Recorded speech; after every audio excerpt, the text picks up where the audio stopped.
नमस्कार दोस्तों, मैं पारसनाथ लाइफ हाई स्टडी है इसमें आपका स्वागत है। आज हम लोग राजा महेंद्र प्रताप सिंह राज्य विश्वविद्यालय अलीगढ़ के बीएड फर्स्ट सेमेस्टर एग्जाम 2023-24 जो 7 फरवरी 2024 को एग्जाम होने जा रहा है, उसके लिए पेपर 105C अर्थात पर्यावरणीय शिक्षा या इन्वायरमेंटल एजुकेशन का फुल प्रैक्टिस सेट 5 हल करेंगे। इसके टॉप 100 प्लस अति महत्वपूर्ण प्रश्न हल करेंगे। यहाँ से निश्चित रूप से एग्जाम में प्रश्नों के सेम टू सेम आने की संभावना है, इसलिए आप लोग वीडियो को पूरा देखिएगा। यह पेपर 40 अंक का होगा, 75 प्रश्न दिया रहेगा, 65 प्रश्न हल करना होगा आप लोगों को, अर्थात एक प्रश्न 0.625 अंक का होगा। समय 2 घंटे अर्थात 120 मिनट का होगा। इस पेपर में पास होने के लिए आप लोगों को कम से कम 16 अंक प्राप्त करना होगा, अर्थात 26 प्रश्न सही करना होगा। तो आप लोग ध्यान रखना, प्रत्येक पेपर में आपको कम से कम 26 प्रश्न सही करना होगा। दोस्तों, प्रश्नों पर आएँ, लेकिन उससे पहले प्लीज़ आप लोग वीडियो को ज़्यादा से ज़्यादा शेयर कीजिए, जिससे सभी लोगों को लाभ हो सके। यदि आप लोग चैनल को सब्सक्राइब नहीं किए हैं तो चैनल को सब्सक्राइब कीजिए तथा वीडियो को लाइक और शेयर जरूर कीजिए, इससे मोटिवेशन मिलता है। आइए देखते हैं प्रश्नों को। पेपर 105C अर्थात पर्यावरणीय शिक्षा इन्वायरमेंटल एजुकेशन, आपको भी पता 105 में विकल्प के रूप में है, तो जो हम लोग हल कर रहे हैं ये पर्यावरणीय शिक्षा है, जिन लोगों का 105C है। ठीक है, इसका फुल प्रैक्टिस सेट 5 हल करेंगे। इसके पहले 4 प्रैक्टिस सेट हल कर चुके हैं। डिस्क्रिप्शन में जाएंगे तो लिंक आप प्लेलिस्ट वीडियो 105 दिया है, जहाँ पे क्लिक करेंगे सारी वीडियो आपको क्रम से मिल जाएगी। तो जो भी टाइम है आप लोग जम के एक बार जरूर देख लीजिए सारी वीडियो, ठीक है, क्योंकि कुछ रहता है जो भी हल करेंगे 6-7 वो मोस्ट इंपॉर्टेंट रहेगा, लेकिन इसके पहले जो है उसे भी आप सॉल्व कर लीजिए, क्योंकि 2-4-10 प्रश्न इसमें से अगर आ जाएंगे, मान लीजिए आप 5, 6 और 7 से 50 प्रश्न आता है, लेकिन 20 प्रश्न तो इनमें से आएगा ना। हो सकता है उस टाइम आपको सारा प्रश्न याद ना हो, तो इसलिए आप कोशिश कीजिए, टाइम है पूरा देखिए। आंसर के चक्कर मत पड़िए, आप लोग आंसर की डाल देंगे, संभव होगा तो कल, नहीं तो फिर 105 अर्थात 7 तारीख पेपर होने के बाद डाल देंगे। ठीक है, पेपर हो गया है, शांत हो जाइए, उसे मिला लीजिएगा बाद में, लेकिन जो बचा हुआ ध्यान रखें 105 थोड़ा सा पेपर टफ आता है, कहीं से भी घुमा के पूछ लेता है। ठीक है, बहुत बच्चों को नुकसान होता है, बहुत अच्छा पेपर नहीं हो पाता है, मैं 2 बार से देख रहा हूँ। तो इसलिए आप पूरी ताकत लग जाइए, सब कुछ छोड़ के सिर्फ 105 को अच्छे से मेहनत कीजिए। जीएस का क्वेश्चन है, ISPCS में यहाँ से क्वेश्चन आते हैं, तो इसलिए यहाँ पूछने का बहुत बड़ा इशू नहीं है, क्योंकि यूपी टेस्ट सीटेट में भी है। आप लोग जम के मेहनत कर दिए, यूपी टेस्ट सीटेट में भी आपको काम देगा। ठीक है, तो आप लोग इस पॉइंट को ध्यान रखना, जो भी टाइम बचा है जम के मेहनत करिए। ठीक है, आप लोग जो भी हैं, तो जितना भी टाइम बचा हुआ है, चाहे यूपी टेट देंगे, सी टेट देंगे, वहाँ पर इस तरह का प्रश्न आएगा ही, इसलिए अभी से इतना मेहनत कर दिए, वहाँ भी काम देगा, यहाँ भी काम देगा, अच्छा नंबर आ जाए। ठीक है, जो भी टाइम बचा है वेस्ट मत करिएगा। आप लोग बाकी देख चुके हैं 101 में लगभग 60 प्लस, 102 में 69, 103 में लगभग 50 प्रश्न, और 104 में आप देख ही चुके हैं, मैक्सिमम प्रश्न का प्रैक्टिस सेट से ही आया है। सभी लोग पेपर अच्छा हुआ होगा, देख ही चुके हैं। तो आंसर की भी ज़्यादा परेशान मत होइए, आंसर की कल नहीं तो टाइम मिलेगा तो फिर 7 तारीख के बाद, ठीक है, डाल देंगे। लेकिन अभी जो टाइम बचा कि उसको प्रैक्टिस सेट 4 ही हल कर पाए थे, 2-3 प्रैक्टिस सेट और कम से कम आपको तगड़े से हल करना है। तो ये 5 हल कर रहे हैं, इसके पहले 4 प्रैक्टिस सेट हल कर चुके हैं, आप लोग सारा देख लीजिए। उसके बाद प्रैक्टिस सेट 6 और 7 लाएंगे, वो मोस्ट इंपॉर्टेंट रहेगा। ठीक है, तो प्लीज़ वीडियो को लाइक और शेयर कीजिए। कॉलेज ग्रुप या फिर जो भी फ्रेंड आपके बीएड कर रहे हैं और आप जहाँ बीएड एग्जाम देने जा रहे हैं, निवेदन है, एक शब्द बार बार बोलता हूँ, निवेदन है, प्लीज़ अगर आप पढ़ रहे हैं तो आप बहुत ज़्यादा लाभ हो रहा है, आप देख भी चुके हैं, चाहे फर्स्ट पेपर हो, सेकंड पेपर हो, या थर्ड पेपर हो, फोर्थ पेपर, मैक्सिमम प्रश्न अपने प्रैक्टिस सेट से आ रहे हैं। अगर आपको लाभ हो रहा है तो आप लोग इतना निवेदन है कि इतना हेल्प कीजिए, सभी लोगों को वीडियो शेयर कीजिए। जो लोग बीएड की एग्जाम दे रहे हैं, चाहे आप एग्जाम देने जाते हैं वहाँ पर या फिर आपके जो भी परिचित में है, और जो आगरा यूनिवर्सिटी के बच्चे हैं जो री एग्जाम देना चाहते हैं BD 205 में, या फिर वार्षिक एग्जाम देंगे सेकंड ईयर में, उनके लिए भी महत्वपूर्ण है। तो आप लोग भी प्रैक्टिस सेट हल करते रहिए। तो अंतिम शब्द है कि प्लीज़ वीडियो को लाइक और शेयर कीजिए। आइए देखते हैं प्रश्नों को। रेडियो सक्रिय तत्व है, ए एल्युमिनियम, बी कैडमियम, सी यूरेनियम, डी तांबा। सही जवाब हो जाएगा, ध्यान रखना, रेडियो सक्रिय तत्व है, सही जवाब हो जाएगा सी यूरेनियम। अगला प्रश्न है, संपोषित विकास शब्द का सर्वप्रथम प्रयोग किया गया था। ए सन 1960 में, बी सन 1980 में, सी सन 1990 में, डी सन 2000 में। संपोषित विकास शब्द का सर्वप्रथम प्रयोग किया गया था, सही जवाब हो जाएगा ए 1960 में। अगला प्रश्न है, पर्यावरण को बचाते हुए विकास जारी रखने की संकल्पना कहलाती है। ए पर्यावरण संरक्षण, बी मंद विकास, सी समग्र विकास, डी संपोषित विकास। तो पर्यावरण को बचाते हुए विकास जारी रखने की संकल्पना कहलाती है, सही जवाब हो जाएगा डी संपोषित विकास, सस्टेनेबल डेवलपमेंट जिसे कहते हैं। अगला प्रश्न है, ग्लोबल वार्मिंग है ए एक प्रभाव, एक प्रकाश रासायनिक प्रभाव, बी एक प्रकाश रासायनिक अभिक्रिया, सी एक रासायनिक अभिक्रिया, डी इनमें से कोई नहीं। तो ग्लोबल वार्मिंग क्या है आपको पता है, प्रभाव है, तो एक प्रकाश रासायनिक प्रभाव। ठीक है, 4 का सही जवाब हो जाएगा ए। अगला प्रश्न है, ओजोन छिद्र का मुख्य कारण क्या है? A chlorofluorocarbon, B sulphur dioxide, C nitrogen dioxide, D carbon dioxide. सही जवाब हो जाएगा 5 का ए क्लोरोफ्लोरोकार्बन। अगला प्रश्न है, कौन सी गैस वायुमंडल में मिलने पर अम्लीय वर्षा का कारण बनती है? ए सल्फर डाइऑक्साइड और nitrogen dioxide, B carbon dioxide एवं नाइट्रोजन, सी कार्बन डाइऑक्साइड एवं मीथेन, डी एथेन एवं मीथेन। तो कौन सी गैस वायुमंडल में मिलने पर अम्लीय वर्षा का कारण बनती है? सही जवाब हो जाएगा 6 का ए सल्फर डाइऑक्साइड एवं नाइट्रोजन डाइऑक्साइड। अगला प्रश्न है, भारत में पर्यावरण संरक्षण अधिनियम कब लागू हुआ? ध्यान रखना, मोस्ट इंपॉर्टेंट है, यहाँ भी पूछा जाता है, पीसीएस में अनगिनत बार पूछा गया है। ए 1996, बी 1986, सी 1974, डी 1981। तो भारत में पर्यावरण संरक्षण अधिनियम कब लागू हुआ? सही जवाब हो जाएगा बी 1986। अगला प्रश्न है, वनों का संरक्षण हेतु कानून अर्थात एक्ट बनाया गया। ए सन 1970, बी सन 1975, सी सन 1980, डी इनमें से कोई नहीं। सही जवाब हो जाएगा सी सन 1980। अगला प्रश्न है, ताजमहल को खतरा है। ए CO2 से, बी SO2 से, सी O2 से, डी N2 से। तो ताजमहल को खतरा है, सही जवाब हो जाएगा 9 का बी SO2। अगला प्रश्न है, ग्रीन हाउस गैसें हैं। ए CH4 अर्थात methane, N2 CO2 NH3, B CO2 CFC CH4 C, CO2 CO N2 NH3, D CFC O2 N2 CO2। ध्यान रखना, ग्रीन हाउस गैस हैं, सही जवाब हो जाएगा 10 का B CO2 CFC CH4, carbon dioxide, chlorofluorocarbon, methane. ठीक है, यहाँ पर नाइट्रोजन जिसमें नाइट्रोजन नहीं है, ठीक है, तो इसलिए तीनों गलत हो जाए। आप ऐसे देखिए बस, नाइट्रोजन नहीं तो ये भी गलत हो गया, ये भी नहीं होगा, ये भी नहीं होगा, ये भी नहीं होगा, तो यहाँ भी नाइट्रोजन है। ठीक है, तो इसलिए ध्यान रखना, सही जवाब हो जाएगा बी। अगला प्रश्न है, अम्ल वर्षा होती है, सही जवाब हो जाएगा 11 का बी कारखाने वाले क्षेत्र में जहां SO2 की अधिकता होती है। अगला प्रश्न है, हानिकारक पराबैंगनी किरणों से पृथ्वीवासियों की रक्षा करती है। ए ओजोन परत, बी कार्बन परत, सी बादलों की परत, डी नियोन परत। तो सही जवाब हो जाएगा 12 का ए ओजोन परत। अगला प्रश्न है, भारत में चिपको आंदोलन के प्रवर्तक रहे। ए रामलाल बहुगुणा, बी सुंदरलाल बहुगुणा, सी हेमवंती नंदन बहुगुणा, डी गोविंद बल्लभ पंत। भारत में चिपको आंदोलन के प्रवर्तक रहे, सही जवाब हो जाएगा 13 का बी सुंदरलाल बहुगुणा। अगला प्रश्न है, भारत सरकार ने राष्ट्रीय पर्यावरण अभियान कब प्रारंभ किया?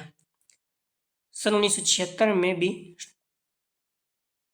1981 में, सी 1986 में, डी 1991 में। तो भारत सरकार ने राष्ट्रीय पर्यावरण अभियान कब प्रारंभ किया? सही जवाब हो जाएगा 14 का, ध्यान रखना, सी सन 1986 में।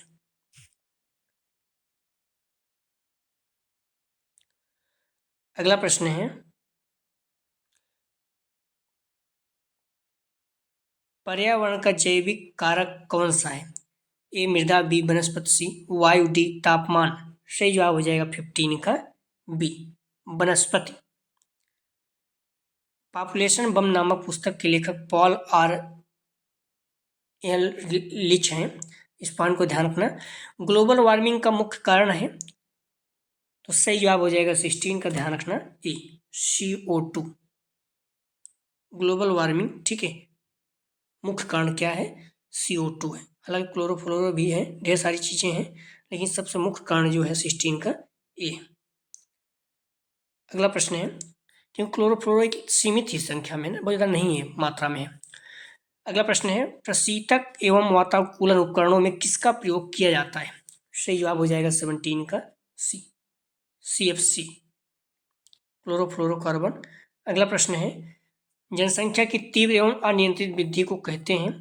सही जवाब हो जाएगा 18 का सी, जनसंख्या विस्फोट। अगला प्रश्न है, पॉपुलेशन बम नामक पुस्तक के लेखक हैं? सही जवाब हो जाएगा, ध्यान रखना, 19 का बी, पॉल आर एहरलिच। अगला प्रश्न है, भारत में वन जीव संरक्षण कब लागू हुआ? ए सन 1982, बी सन 1962, सी 1972, डी 1992। भारत में वन जीव संरक्षण कब लागू हुआ? सही जवाब हो जाएगा 20 का सी, सन 1972 में। अगला प्रश्न है, मृदा प्रदूषण के लिए कौन उत्तरदायी नहीं है? ए जैवनाशक, बी उर्वरक, सी कीटनाशक, डी हरी खाद। मृदा प्रदूषण के लिए कौन उत्तरदायी नहीं है? सही जवाब हो जाएगा डी, हरी खाद नहीं है, बाकी जैवनाशक, उर्वरक, कीटनाशक सभी हैं। अगला प्रश्न है, किस स्तर पर ध्वनि संकटजनक हो जाती है? सही जवाब हो जाएगा 22 का बी। अगर 80 से ऊपर हो रहा है तो संकटजनक हो जाएगा। और इस पॉइंट को ध्यान रखना, जो ध्वनि है डेसिबल होता है, ठीक है। इसका डी स्मॉल में और बी कैपिटल में होता है, प्रश्न पूछा गया है, ठीक है। तो ऐसे लिखना है, ठीक है।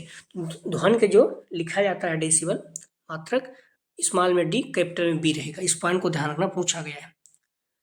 अगला प्रश्न है, उत्तराखंड के पर्यावरणवादी जिन्हें 2009 में पद्म विभूषण मिला? तो सही जवाब हो जाएगा 23 का बी, सुंदर लाल बहुगुणा जी।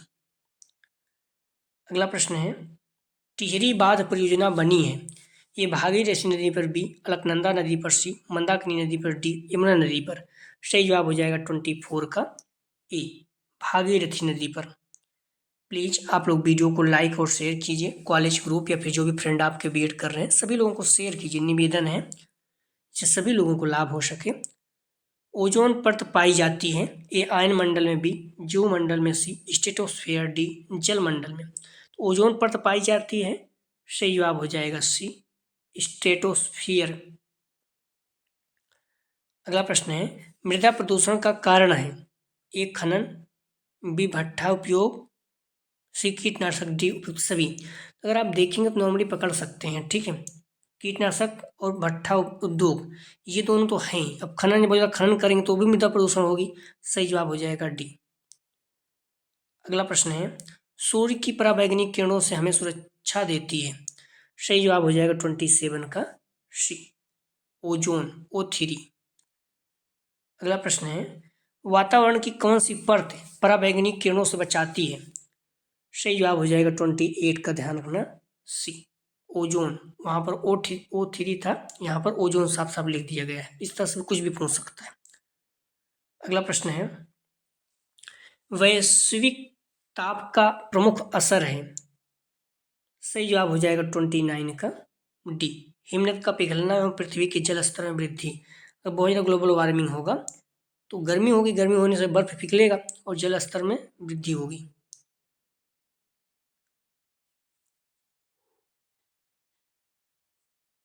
अगला प्रश्न है, गहन परिस्थिति में है?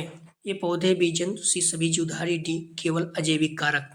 तो गहन परिस्थिति में है, सही जवाब हो जाएगा 30 का सी, सभी जीवधारी। अगला प्रश्न है, वायु प्रदूषण का कारण है? ए कीटनाशक, बी शोर, सी धुआं, डी इनमें से कोई नहीं। सही जवाब हो जाएगा सी, धुआं। अगला प्रश्न है, अदृश्य प्रदूषण किसे कहा गया है? ए जल प्रदूषण, बी मृदा प्रदूषण, सी वायु प्रदूषण, डी शोर प्रदूषण। तो अदृश्य प्रदूषण किसे कहा गया है? तो डी, शोर प्रदूषण को अदृश्य प्रदूषण, क्यों दिखाई नहीं देता। जल प्रदूषण भी दिखाई देता है, मृदा प्रदूषण भी, वायु प्रदूषण, लेकिन शोर जो होता है ये प्रदूषण दिखाई नहीं देता, इसलिए उसे अदृश्य प्रदूषण कहते हैं। अगला प्रश्न है, भारत में वायु प्रदूषण नियंत्रण किस विधि द्वारा रक्षित है? वायु प्रदूषण, सही जवाब हो जाएगा 33 का सी, पर्यावरण सुरक्षा कानून द्वारा। अगला प्रश्न है, अप्राकृतिक परिस्थिति की तंत्र है? अप्राकृतिक एक तो प्राकृतिक रूप होता है, दूसरा अप्राकृतिक मतलब जो मानव द्वारा बनाया गया है। ए झील, बी समुद्र, सी बांध, डी मरुस्थल। सही जवाब हो जाएगा 34 का सी। बांध जो है ये अप्राकृतिक मतलब मानव द्वारा बनाया गया है। झील, समुद्र, मरुस्थल ये सारे प्राकृतिक हैं। अगला प्रश्न है, कार्बेट राष्ट्रीय पार्क स्थित है। ये उत्तराखंड, बी मध्य प्रदेश, सी राजस्थान, डी आसाम। सही जवाब हो जाएगा 35 का ए, उत्तराखंड में। अगला प्रश्न है, सफेद क्रांति संबद्ध है। सही जवाब हो जाएगा 36 का बी, दूध उत्पादन से, दुग्ध उत्पादन। इसे ऑपरेशन फ्लड भी कहते हैं। 13 जनवरी 1970 में इसकी शुरुआत हुई थी। अगला प्रश्न है, वायुमंडल में परतों की संख्या है। सही जवाब हो जाएगा 37 का ए, 5 है। ठीक है, पृथ्वी के वायुमंडल में 5 परतें हैं। क्षोभ मंडल, समताप मंडल, मध्यमंडल, आयनमंडल, वायुमंडल। अगला प्रश्न है, वायु में नाइट्रोजन उपस्थित है।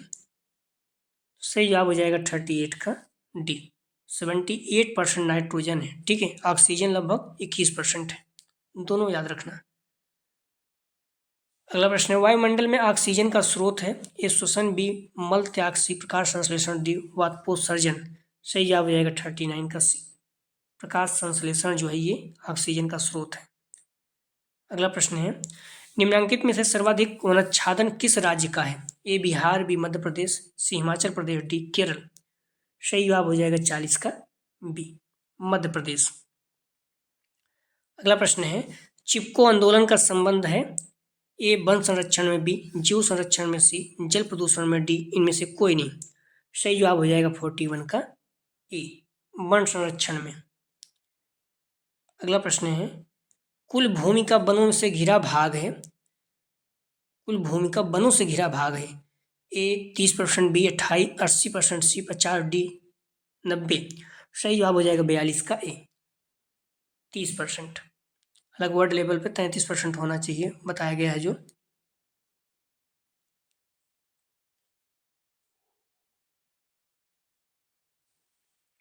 अगला प्रश्न है, प्राथमिक अनुक्रमण किसके वास से प्रदर्शित होता है। सही जवाब हो जाएगा 43 का ए, वनस्पति के वास से प्रदर्शित होता है। अगला प्रश्न है, मिट्टी बचाओ अभियान का संबंध है। ए ऋषिकेश से, बी देहरादून से, सी कानपुर से, डी होशंगाबाद से। सही जवाब हो जाएगा 44 का डी, होशंगाबाद से। अगला प्रश्न है, विभिन्न पोषक स्तरों में जीवित पदार्थ की मात्रा कहलाती है। ए जैव भार, बी अप्रगामी फसल, सी ए बी दोनों, डी इनमें से कोई नहीं। सही जवाब हो जाएगा 45 का ए, जैव भार। विभिन्न पोषक स्तरों में जीवित पदार्थ की मात्रा कहलाती है। सही जवाब हो जाएगा 45 का ए, जैव भार। अगला प्रश्न है 46, लघु जीवों की मृत कार्बनिक तत्वों पर आधारित खाद्य श्रृंखला कहलाती है। सही जवाब हो जाएगा 46 का बी, अप्रत श्रृंखला। अगला प्रश्न है, ऊर्जा का पिरामिड सदमे होता है। ये उल्टा, बी सीधा, सी ऊर्ध्वाधर और डी स्थिर। तो ऊर्जा का पिरामिड सदमे होता है। सही जवाब हो जाएगा 47 का बी, सीधा। अगला प्रश्न है, जलीय पारिस्थितिकी तंत्र के जैव भार का पिरामिड होता है। जलीय, ध्यान रखना जलीय की बात कर रहा है। जलीय पारिस्थितिकी तंत्र के जैव भार का पिरामिड कैसे होता है। ये उल्टा, बी यहाँ पर सीधा रहेगा। ठीक है, ये उल्टा, बी सीधा, सी क्षैतिज, डी ऊर्ध्वाधर। सही जवाब हो जाएगा, ध्यान रखना 48 का ए, उल्टा। अगला प्रश्न है, मानसूनी क्षेत्र में पाए जाने वाले पौधे कहलाते हैं। ये जलोद्भिद, बी मारुद्भिद, सी ट्रोपोफाइट्स, डी इनमें से कोई नहीं। सही जवाब हो जाएगा ए, जलोद्भिद। अगला प्रश्न है, अपघटक का एक उदाहरण है। एक कवक, बी जीवाणु, सी ए बी दोनों, डी इनमें से कोई नहीं। सही जवाब हो जाएगा सी, ए बी दोनों। अपघटक एक उदाहरण है, कवक और जीवाणु दोनों। अगला प्रश्न है, वायुमंडल में सर्वाधिक मात्रा में पाई जाने वाली हरितगृह गैस है। A sulphur dioxide, B methane, सी जलवाष्प, डी कार्बन डाइऑक्साइड। सही जवाब हो जाएगा 51 का सी, जलवाष्प। ध्यान रखना वायुमंडल में सर्वाधिक मात्रा में पाई जाने वाली हरितगृह गैस है। सही जवाब हो जाएगा 51 का सी, जल वाष्प। अगला प्रश्न है, ताजमहल प्रभावित हो रहा है। A oxygen, B nitrogen, C carbon dioxide, D वायु प्रदूषण। सही जवाब हो जाएगा 52 का डी, वायु प्रदूषण। अगला प्रश्न है,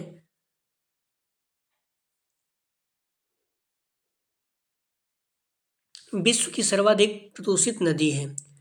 सही जवाब हो जाएगा 53 का सी, गंगा है। ठीक है, पहले और थी लेकिन अभी गंगा दे रहा है विश्व की, गूगल वगैरह में देखेंगे तो। ठीक है, वैसे अगर देखेंगे तो लाहौर के पाकिस्तान की रावी नदी जो है दुनिया की सबसे प्रदूषित नदी दिखाई दे रहा है, लेकिन अभी गंगा को मान के चलिए। अगला प्रश्न है, वायु प्रदूषण प्रायः कारक है। सही जवाब हो जाएगा 54 का सी, श्वसन बीमारियों का। अगला प्रश्न है, वायु प्रदूषण का सर्वोत्तम सूचक है। सही जवाब हो जाएगा 55 का सी, लाइकेन। अगला प्रश्न है, बीओडी का पूर्ण रूप है। सही जवाब हो जाएगा 56 का, ध्यान रखना सी, बायोलॉजिकल ऑक्सीजन डिमांड। ठीक है, बायोलॉजिकल ऑक्सीजन डिमांड। कई लोग बोलेंगे बाई केमिकल, लेकिन ऐसा नहीं है। ठीक है, बायोलॉजिकल है, बायोलॉजिकल ऑक्सीजन डिमांड। अगला प्रश्न है, मिनी माटा बीमारी का कारक है। सही जवाब हो जाएगा 57 का, ध्यान रखना आप लोग डी, मरकरी जो है ये मिनी माता बीमारी का कारण है। अगला प्रश्न है, वायुमंडल अधिकतम मात्रा में रखता है। सही जवाब हो जाएगा 58 का सी, नाइट्रोजन। ठीक है, लगभग सबसे अधिक मात्रा में होता है। ठीक है, लगभग 70-71% रहता है, 78% के आसपास पहुंच जाता है। ठीक है, तो वायुमंडल में अधिकतम मात्रा में, ध्यान रखना 58 का सही जवाब हो जाएगा सी, नाइट्रोजन लगभग 78% के आसपास रहता है। ठीक है, नाइट्रोजन कितना है 78% है, और ऑक्सीजन 21%, लगभग मान लीजिए 20 पॉइंट समथिंग होता है। ठीक है, दोनों याद रखना, महत्वपूर्ण पूछा भी गया। पृथ्वी पर वायुमंडल का लगभग 78% नाइट्रोजन और 20.95% ऑक्सीजन है। अब आप समझ सकते हैं बाकी सारा चीज़ें कितने में बच रहा है। ठीक है, तो 1.05% में। अगला प्रश्न है, pilot analysis of global ecosystem प्रतिवेदन किसको सौंपा गया है। सही जवाब हो जाएगा 59 का, ध्यान रखना बी, विश्व संसाधन संस्थान को। अगला प्रश्न है, निम्नलिखित में से एक अनवीकरणीय संसाधन है। अनवीकरणीय, ए लौह अयस्क, बी सौर ऊर्जा, सी वायु ऊर्जा, डी आणविक ऊर्जा। तो कौन सा निम्नलिखित में से एक अनवीकरणीय संसाधन है। सही जवाब हो जाएगा 60 का ए। ठीक है, 60 का सही जवाब हो जाएगा ए, लौह अयस्क। ठीक है, ये अनवीकरणीय है, सौर ऊर्जा, आणविक और वायु ऊर्जा ये नवीकरणीय है। अगला प्रश्न है, निम्नलिखित में से एक संधारणीय स्रोत का उदाहरण है। ए वन, बी पेट्रोल, सी कोयला, डी में से कोई नहीं। सही जवाब हो जाएगा ए, वन जो है ये संधारणीय स्रोत का उदाहरण है। अगला प्रश्न है, अम्ल वर्षा हेतु कारक गैस हैं। A N2O nitrous oxide, B SO2, C CO2, D AB दोनों। तो अम्ल वर्षा हेतु कारक गैस है।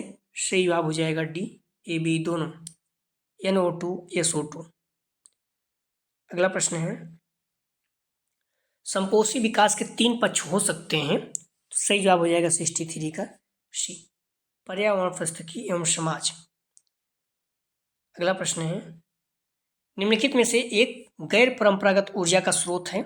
गैर परंपरागत, ये ज्वार भाटा ऊर्जा, बी कोयला, सी पेट्रोलियम, डी लकड़ी। सही जवाब हो जाएगा 64 का ए, ज्वार भाटा ऊर्जा ये गैर परंपरागत है। ठीक है, बाकी कोयला, लकड़ी, पेट्रोलियम ये सब परंपरागत है। गैर परंपरागत मतलब परंपरागत अनुसार नहीं, जैसे वायु हो गया, जल हो गया। ठीक है, ये सारे गैर परंपरागत है। शैवाल को वर्गीकृत किया जा सकता है। सही जवाब हो जाएगा 65 का सी, उत्पादक के रूप में। अगला प्रश्न है, जलीय पारिस्थितिकी तंत्र है। ए तालाब, बी नदी, सी समुद्र, डी उपयुक्त सभी। सही जवाब हो जाएगा 66 का डी, उपयुक्त सभी। अगला प्रश्न है, संयुक्त राष्ट्र संपोषी विकास सम्मेलन को कहा जाता है? ए रियो 2013, बी रियो 2012, सी रियो 2011, डी रियो 2010। संयुक्त राष्ट्र संपोषी विकास सम्मेलन को कहा जाता है, सही जवाब हो जाएगा 67 का बी, रियो 2012। अगला प्रश्न है, रियो शिखर सम्मेलन 1992 की कार्यसूची 21 संबंधित है, सही जवाब हो जाएगा 68 का ए, संपोषी विकास। अगला प्रश्न है, निम्नलिखित में से एक संपोषी विकास नहीं है? ए लैंगिक असमानता, बी शून्य भूख, सी उत्तम स्वास्थ्य और सेहत, डी अंतरिक्ष अनुसंधान। निम्नलिखित में से एक संपोषी विकास नहीं है, सही जवाब हो जाएगा 69 का डी, अंतरिक्ष अनुसंधान। अगला प्रश्न है, सीएनजी का विस्तृत रूप है अर्थात फुल फॉर्म पूछ रहा है, सही जवाब हो जाएगा बी, कंप्रेस्ड नेचुरल गैस। ठीक है, इस पर ध्यान रखना, महत्वपूर्ण बार बार पूछा जाता है। अगला प्रश्न है, चिपको आंदोलन की शुरुआत हुई, सही जवाब हो जाएगा 71 का डी, टिहरी। ठीक है, उत्तराखंड में है, गढ़वाल। अगला प्रश्न है, कौन भारत के जल पुरुष कहलाते हैं? महत्वपूर्ण बार बार पूछा गया है, सही जवाब हो जाएगा बी, राजेंद्र सिंह। अगला प्रश्न है, वन जीव सप्ताह मनाते हैं, सही जवाब हो जाएगा 73 का ए, 2 से 8 अक्टूबर। अगला प्रश्न है, चिपको आंदोलन कब प्रारंभ हुआ? सही जवाब हो जाएगा 74 का सी, सन 1973 में। अगला प्रश्न है, प्रधानमंत्री मोदी ने स्वच्छ भारत अभियान कब प्रारंभ किया? सही जवाब हो जाएगा 75 का ए, महत्वपूर्ण है, 2 अक्टूबर 2014। ध्यान रखना, महत्वपूर्ण है क्योंकि पर्यावरण का पेपर है आपका और स्वच्छता से जुड़ा हुआ है। 2 अक्टूबर 2014, कंफ्यूज नहीं होना, ठीक है। अगला प्रश्न है, गलत उत्तर छांटिए। गलत उत्तर छांटिए। ए वन्यजीव संरक्षण अधिनियम 1980, बी जल प्रदूषण कर अधिनियम 1978, सी पर्यावरण विभाग की स्थापना 1980, डी वन संरक्षण अधिनियम 1980। तो गलत उत्तर छांटिए।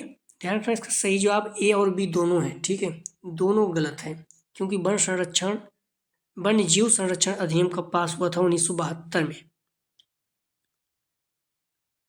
वन्य जीव संरक्षण अधिनियम अगर आप देखेंगे तो 1972 में है। ठीक है, तो वन्य जीव संरक्षण अधिनियम 1972 में हुआ था और जल प्रदूषण कर अधिनियम 1978 में था। ठीक है, तो ए और बी दोनों गलत है, साथ ए बी दोनों सही है। ठीक है, तो आप कोशिश कीजिए, ज़्यादा फेमस जो है वन्य जीव संरक्षण अधिनियम 1980 है, 80 जो है 72 है, यही है, तो ए ही कीजिएगा। दोनों इसी तरह से अगर यही प्रश्न सेम आता तो आप ए कीजिएगा। ठीक है, बाकी तो यहाँ पर दोनों सही, ए और बी दोनों सही है। ठीक है, इस पॉइंट को ध्यान रखिए क्योंकि पूछा है कौन गलत है, तो गलत इसमें दोनों है।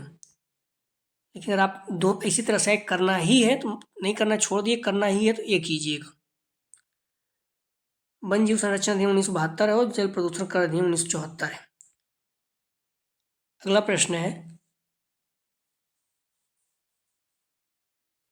यह फोटो केमिकल स्मॉग का अंग नहीं है? A PAN, B SPMC, O3D, NO2। सही जवाब हो जाएगा 77 का बी, SPM। अगला प्रश्न है,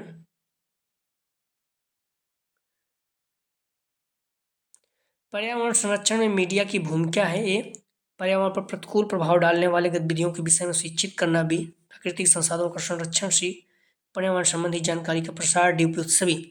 सही जवाब हो जाएगा 78 का, ध्यान रखना डी उपयुक्त सभी। अगला प्रश्न है, गौरा देवी किस आंदोलन से संबंधित है? सही जवाब हो जाएगा 79 का बी, चिपको आंदोलन।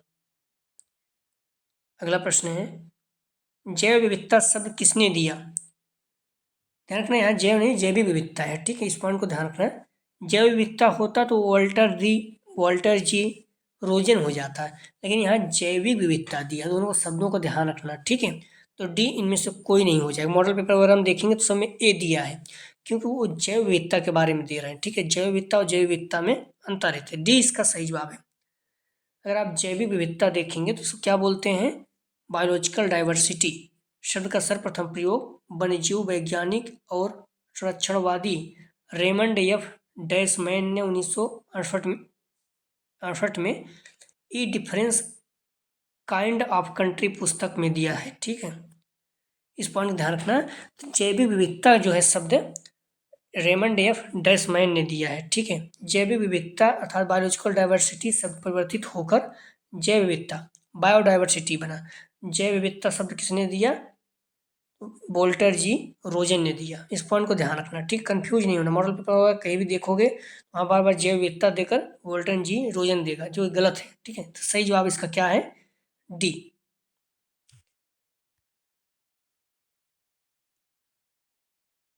अगला प्रश्न है, ध्यान रखना, सही जवाब इसका हो जाएगा डी, इनमें से कोई नहीं। अगला प्रश्न है, जैविक विविधता शब्द का जो आप लोग ध्यान रखना, कंफ्यूज 1968, ये सन भी याद रखना। ठीक है, एफ डैशमैन द्वारा 1968 में ये डिफरेंस काइंड ऑफ कंट्री पुस्तक में। सन याद रखना पूछ सकता है। एसिड रेन किससे संबंधित नहीं है? सही जवाब हो जाएगा T1 का C, hydrogen peroxide. Sulphuric acid nitric acid है। अगला प्रश्न है,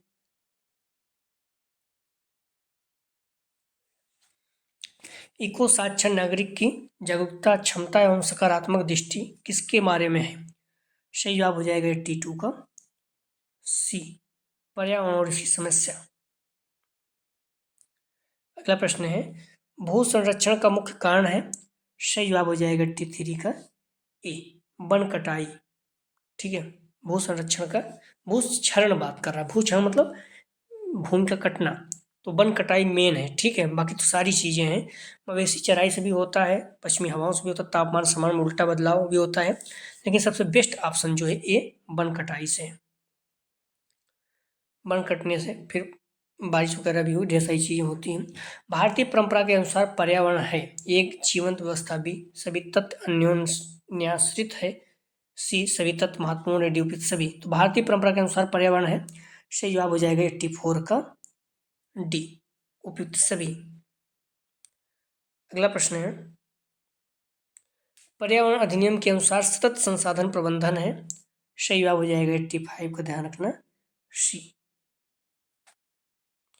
प्राकृतिक संसाधनों का इस प्रकार व ऐसी गति से प्रबंधन जिसमें पारिस्थितिकी तंत्र उसे उत्पन्न लाभ को संरक्षित व संदर्भित संवर्धित किया जा सके। तो 85 पर सही जवाब हो जाएगा सी। अगला प्रश्न है, भारतीय परंपरा ने पर्यावरण शिक्षा को जीवन में कैसे सम्मिलित किया? ये 4 आश्रम बी, 4 ऋण सी, धर्म डी, उपयुक्त सभी। भारतीय परंपरा ने पर्यावरण शिक्षा को जीवन में कैसे सम्मिलित किया? सही जवाब हो जाएगा 86 का डी, उपयुक्त सभी। अगला प्रश्न है, भारतीय दर्शन में जीवन पर्यावरण के प्रति विचार पर आधारित कैसे है? एक गुरुकुल, वानप्रस्थ, बी, प्रकृति के सभी तत्वों का आदर्श, सी, समूह का कल्याण, डी, उपयुक्त सभी। सही जवाब हो जाएगा 87 का डी, उपयुक्त सभी। अगला प्रश्न है, निम्नलिखित में से कौन सी विधि बाल केंद्रित नहीं है? ए, भाषण, बी, प्रोजेक्ट, सी, खेल, डी, प्रश्न। कौन सा विधि बाल केंद्रित नहीं है? सही जवाब हो जाएगा T8 का ए, भाषण नहीं है। अगला प्रश्न है, निम्न में से कौन सा प्रोजेक्ट विधि से संबंधित नहीं है? ए, योजना बनाना, बी, परिकल्पना बनाना, सी, योजना लागू करना, डी, कार्य का मूल्यांकन। सही जवाब हो जाएगा T9 का बी, परिकल्पना बनाना। ठीक है, बी इसका सही जवाब है। अगला प्रश्न है, वैज्ञानिक विधि किससे प्रारंभ होती है? सही जवाब हो जाएगा 90 का, ध्यान रखना सी, निरीक्षण से।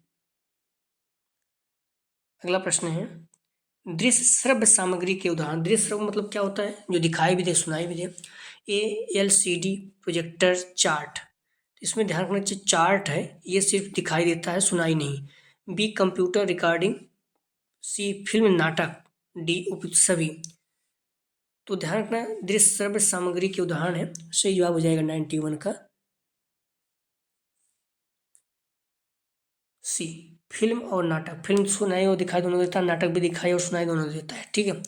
रिकॉर्डिंग में क्या होता है, सिर्फ रिकॉर्डिंग होता है, आवाज़ आती है, दिखाई नहीं देता है। तो ए सी इसका सही जवाब है। अगला प्रश्न है, पर्यावरण शिक्षा में प्रदर्शनी करती है। ए साझा को बढ़ावा देना, बी विचारों को स्पष्ट और प्रभावी ढंग से प्रकट करना, सी समूह भावना का विकास करना, डी उपयुक्त सभी। सही जवाब हो जाएगा 92 का डी उपयुक्त सभी। अगला प्रश्न है, हमारी इंद्रियों द्वारा अवधारणाओं व सूचनाओं को स्पष्ट करने वाले साधन कहलाते हैं। सही जवाब हो जाएगा 93 का सी दृश्य श्रव्य सामग्री। अगला प्रश्न है, इनमें से कौन श्रव्य सामग्री का उदाहरण नहीं है। श्रव्य मतलब जो सुनाई दे। ये भाषा प्रयोगशाला बी, लिंगवा फोन सी, फ्लैश कार्ड डी, रेडियो। सही जवाब हो जाएगा 94 का सी फ्लैश कार्ड नहीं है। अगला प्रश्न है, अध्ययन सामग्री होनी चाहिए। ए अद्यतन, व्यापक, प्रमाणिक, बी व्यवस्थित, सही प्रकार से लिखित व प्रस्तुत पाठकों के अनुसार, सी ए बी दोनों, डी में से कोई नहीं। सही जवाब हो जाएगा 95 का सी ए बी दोनों। अगला प्रश्न है, पर्यावरण शिक्षा की पहुंच व्यापक होनी चाहिए क्योंकि पर्यावरण महत्वपूर्ण है, बी खतरों की तीव्र गति, सी यातायात की द्रुत गति, डी में से कोई नहीं। सही जवाब हो जाएगा 96 का ए पर्यावरण महत्वपूर्ण है।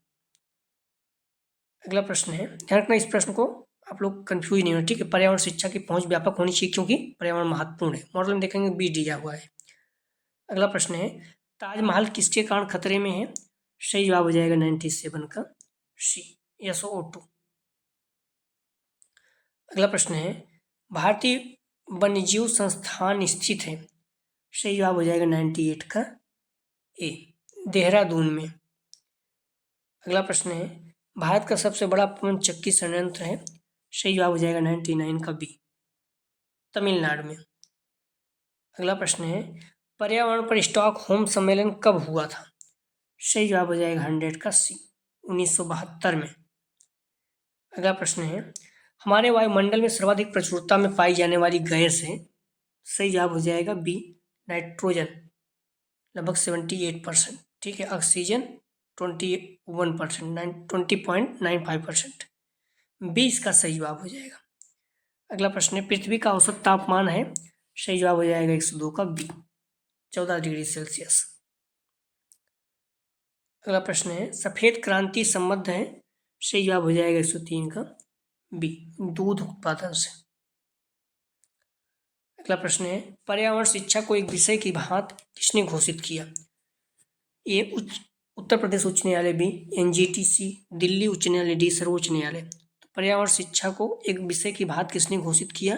सही जवाब हो जाएगा डी सर्वोच्च न्यायालय ने। सुनामी शब्द किस भाषा से है। सही जवाब हो जाएगा 105 का महत्वपूर्ण है बी जापानी शब्द है, ठीक है सुनामी। अगला प्रश्न है, तुलसी का पौधा कम करता है। सही जवाब हो जाएगा इसका ए वायु प्रदूषण को, इसलिए लोग घर के आंगन में लगाते हैं क्योंकि ऑक्सीजन बहुत ज़्यादा देता है, ठीक है। अगला प्रश्न है, अफ्रीका के घास क्षेत्र कहे जाते हैं। सही जवाब हो जाएगा 107 का डी सवाना। पंपास अर्जेंटीना का है, ठीक है। पेरी अमेरिका का है। वेल्ट दक्षिण अफ्रीका का है। डाउन्स ऑस्ट्रेलिया का है। सवाना नामक घास का मैदान विश्व के उत्तरी अफ्रीका तथा ऑस्ट्रेलिया में पाया जाता है। इस पॉइंट को आप लोग ध्यान रखना। अगला प्रश्न है, पर्यावरण शिक्षा अध्ययन के लिए कौन सी शिक्षण विधि उपयुक्त है। सही जवाब हो जाएगा डी गतिविधि आधारित विधि। अगला प्रश्न है, पर्यावरण चेतना संबंधित है। सही जवाब हो जाएगा 109 का ए संज्ञानात्मक पहलू। अगला प्रश्न है, निम्न में से कौन सा पर्यावरण शिक्षा का मुख्य पहलू है। ए पर्यावरण जागरूकता, बी पर्यावरण चेतना, सी ए बी दोनों, डी में से कोई नहीं। सही जवाब हो जाएगा सी ए बी दोनों पर्यावरण जागरूकता पर्यावरण चेतना। अगला प्रश्न है, भारत में पर्यावरण आंदोलन से निम्नलिखित में कौन नजदीकी रूप से संबंधित है। सही जवाब हो जाएगा बी सुंदरलाल बहुगुणा। अगला प्रश्न है, किसने कहा है शिक्षा और पर्यावरण के बीच अंतर क्रिया पर्यावरण शिक्षा को जन्म देती है। सही जवाब हो जाएगा 112 का ए एस बी काटी बाबू, कटी बाबू। अगला प्रश्न है, निम्नलिखित में से कौन सा सही कालक्रम है? ए जंगल बचाओ आंदोलन, बी नर्मदा बचाओ आंदोलन, सी इफ्को आंदोलन, डी चिपको आंदोलन। तो इफ्को आंदोलन जो है ये दक्षिण भारत में था, ठीक है। चिपको आंदोलन उत्तराखंड में था।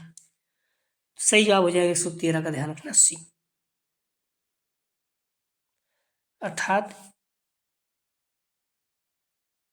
डी जो है सही कालक्रम है, तो डी सबसे पहले चिपको आंदोलन, उसके बाद जंगल बचाओ आंदोलन, फिर अफ्को आंदोलन, उसके बाद नर्मदा बचाओ आंदोलन था।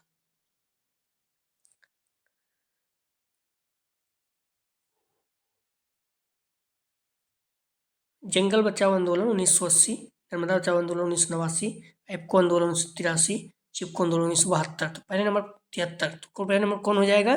चिपको आंदोलन 1973। दूसरे नंबर पे जंगल बचाओ आंदोलन, ठीक है। तीसरे नंबर पे 1983 एप्को आंदोलन। चौथे नंबर पर नर्मदा बचाओ आंदोलन 1989 में, ठीक है। अगला प्रश्न है, डेसिबल को संक्षिप्त रूप में कैसे लिखा जाता है? शुरू में मैंने बताया था कैसे लिखा जाता है, ठीक है। सही जवाब हो जाएगा D, small D capital B, ठीक है। ध्यान रखना, मोस्ट इंपॉर्टेंट है, पूछ सकता है। अगला प्रश्न है, खाद्य श्रृंखला कितने प्रकार की होती है? सही जवाब हो जाएगा 115 का, सी, 3 प्रकार की। खाद्य श्रृंखला 3 प्रकार की है, चरण खाद्य श्रृंखला, अपरत खाद्य श्रृंखला, परजीवी खाद्य श्रृंखला। अगला प्रश्न है, पारिस्थितिकी पिरामिड कितने प्रकार के होते हैं?